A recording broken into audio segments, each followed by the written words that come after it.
The Book of Enoch, the Fallen Angel's Descent, a biblical narrative of divine rebellion and human corruption. Chapter 1. The Watchers Above. In the days when the earth was young and humanity dwelt in innocence upon the face of creation, there existed beings of immense power and radiance in the heavenly realms. These were the Watchers, angels of the Most High, appointed to observe and guard the children of men from their celestial stations. 200 of these mighty beings looked down from the summit of Mount Hermon, their eyes fixed upon the daughters of men, who walked in beauty across the valleys below. Their leader, Semjaza, felt his heart burn with unholy desire as he gazed upon the mortal women, their grace and loveliness kindling a fire that should never have been lit in an immortal breast.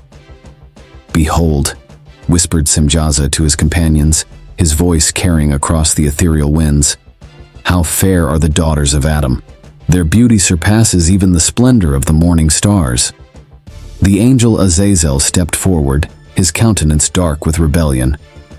"Why should we remain bound by the Ancient of Days' commandments? Are we not powerful beyond measure? Why should immortal beings be denied the pleasures that mortals freely enjoy?" One by one, the Watchers gathered around their leaders: Arakiel, who would teach the signs of the earth; Ramiel, who would reveal the visions of dreams; Kokabel, who would unveil the mysteries of the stars; Tamiel, Ramiel, Danel, Ezekiel, Barakijal, Asael, Ermers, Batral, Ananel, Zachiel, Samsapil, Satariel, Turel, Jomjael, Sariel, 200 mighty beings whose names were written in the book of heaven, now conspiring against the very throne they were created to serve. Chapter 2. The Covenant of Rebellion. As the sun set behind the peaks of Mount Hermon, casting long shadows across the ancient world, Semjaza raised his voice above the assembly.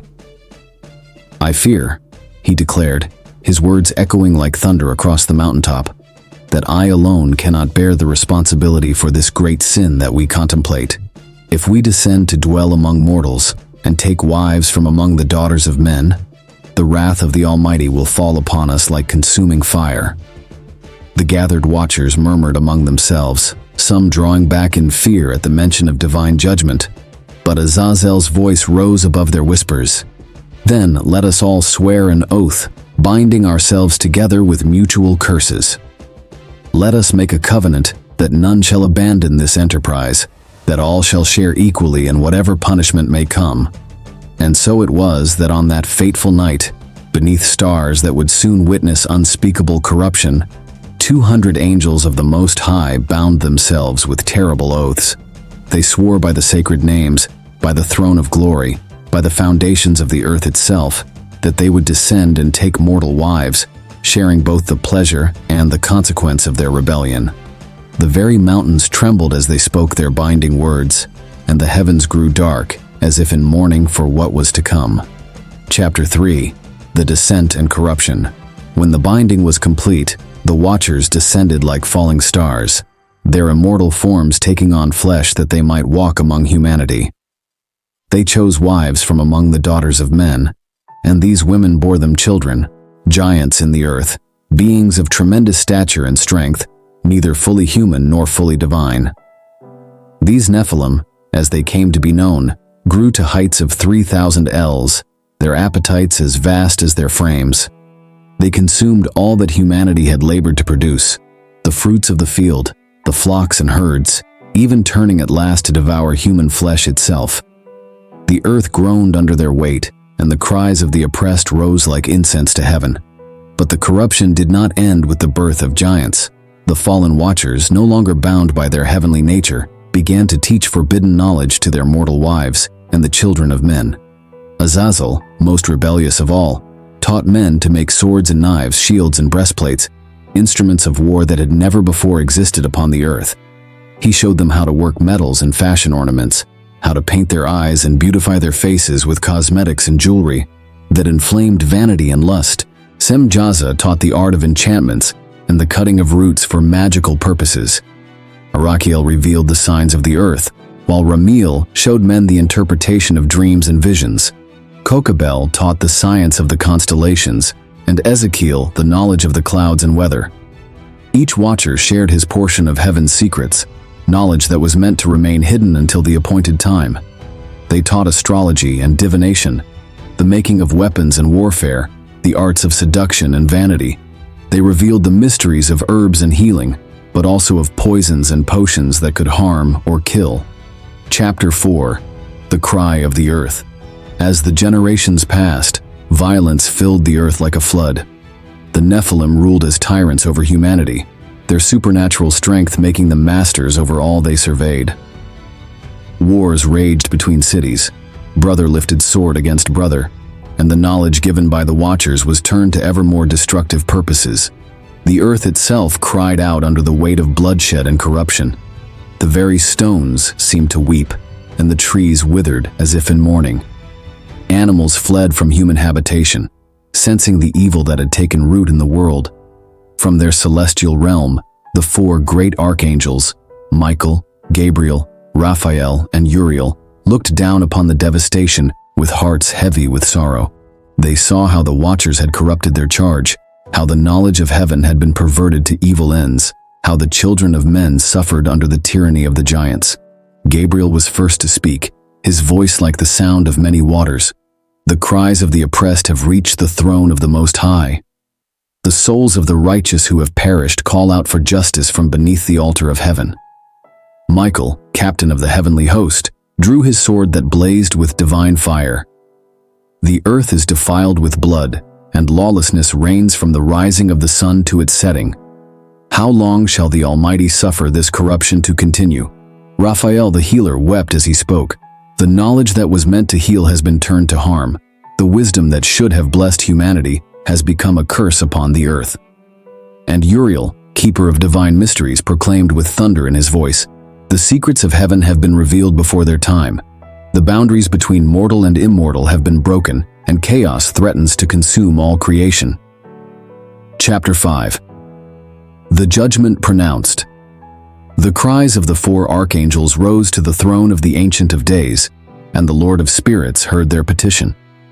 His voice, more terrible than the roaring of mighty waters, and more beautiful than the singing of morning stars, echoed through the halls of heaven. Go to the Watchers of heaven who have abandoned their high estate and defiled themselves with the daughters of men. Say to them, you will have no peace nor forgiveness for your sins. As you have taken pleasure in your children, so you will see their destruction, and you will petition for them forever, but mercy shall not be granted to you. To Raphael was given the command, bind Azazel hand and foot, and cast him into the darkness. Make an opening in the desert which is in Dudael, and cast him there. Place upon him rough and jagged rocks, and cover him with darkness. There shall he remain forever, until the great day of judgment, when he shall be led away to the burning furnace. Gabriel received his charge. Go to the giants, the offspring of corruption and lust, and destroy them from the earth. Cause them to turn upon one another in battle, for they shall not have length of days. To Michael came the word, go to Semjaza and all his associates who have united with women to corrupt themselves through them. When their sons shall slay one another, and the mighty shall see the destruction of their beloved ones, bind them fast for 70 generations beneath the hills of the earth until the day of their final judgment. And to Uriel was given perhaps the most terrible task of all. Go to Noah and warn him of the coming flood. Tell him to hide himself, for the earth and all who dwell upon it shall be destroyed by water. But from his seed shall arise a new generation to populate the earth. Chapter 6. The binding of the fallen swift as lightning, the archangels descended to execute the judgment of the Most High. They found Azazel in the wilderness, teaching his unholy arts to a gathering of men who sought power through forbidden knowledge. As Raphael approached, the fallen angel's countenance changed from pride to terror, for he, to Michael came the word, go to Semjaza and all his associates who have united with women to corrupt themselves through them. When their sons shall slay one another, and the mighty shall see the destruction of their beloved ones, bind them fast for 70 generations beneath the hills of the earth until the day of their final judgment. And to Uriel was given perhaps the most terrible task of all. Go to Noah and warn him of the coming flood. Tell him to hide himself, for the earth and all who dwell upon it shall be destroyed by water. But from his seed shall arise a new generation to populate the earth. Chapter 6. The binding of the fallen swift as lightning. The archangels descended to execute the judgment of the Most High. They found Azazel in the wilderness, teaching his unholy arts to a gathering of men who sought power through forbidden knowledge. As Raphael approached, the fallen angel's countenance changed from pride to terror, for he beheld his doom written in the archangel's eyes. "You who have corrupted the pure and taught wickedness to the innocent," Raphael proclaimed, his voice shaking the foundations of the mountains. "You shall know the justice of the Eternal. No longer shall you ascend to heaven. No longer shall you see the light of the sun." Azazel's cries of defiance turned to wails of despair as chains of adamant bound his mighty form. He was cast into the pit of Dudael, buried beneath stones that would hold him fast until the end of days. His voice could still be heard echoing from the depths, but his power to corrupt was broken forever. One by one, the other watchers met their doom. They who had once soared through the heavenly realms were bound in valleys of darkness. Their rebellion ended, their corruption sealed away from the world they had defiled. Semjaza, their leader, was bound beneath Mount Hermon, the very place where their conspiracy had begun. There he would remain through 70 generations of men, contemplating the ruin his pride had brought upon the earth. Chapter 7. The War of the Giants. Meanwhile, the Nephilim giants, sensing the doom that approached, turned upon each other in desperate fury. These beings, born of the union between immortal and mortal, possessed strength beyond human comprehension, but carried within them the seeds of their own destruction. Mighty armies of giants clashed across the plains of the earth, their weapons forged with the forbidden knowledge their fathers had taught. The very ground shook under their feet, mountains were cast down, and rivers ran red with the blood of the mighty. For 3 years and 7 months the war raged, giant against giant, as the archangel Gabriel moved unseen among them, whispering words that inflamed their pride and turned brother against brother. The knowledge they had gained from their immortal fathers became the instrument of their doom, as they forged ever more terrible weapons to use against each other. At last, the final battle was fought in the valley of Jezreel. The last of the mighty Nephilim faced each other across a field strewn with the bones of their fallen brothers. When the sun set on that day, none remained alive. The giants were no more, and the earth began to heal from the wounds they had inflicted upon it. Chapter 8. The Cleansing Flood. But the corruption ran deeper than the giants alone. Humanity itself had been tainted by the forbidden knowledge, and violence filled the earth like a plague. The thoughts of men's hearts were evil continually, and the Lord grieved that he had made them. To Noah, the righteous, came Uriel with the message of coming judgment. The earth shall be cleansed by water. All flesh that breathes shall perish, save only those whom the Lord shall preserve in the ark. Prepare yourself and your family, for the day of judgment draws near. And so it was that the fountains of the great deep were broken up, and the windows of heaven were opened. For 40 days and 40 nights the rain fell upon the earth, and the waters rose until even the highest mountains were covered beneath the flood. All life that breathed upon the dry land perished in those waters, man and beast, bird and creeping thing. The corruption that had spread from the union of the watchers with humanity was washed away, and the earth was made clean again. Only Noah and his family survived, 8 souls in total, preserved in the ark, along with pairs of every living creature. When the waters receded and the earth was dry again, they emerged to find a world washed clean of the ancient corruption. Chapter 9. The Promise and the Warning.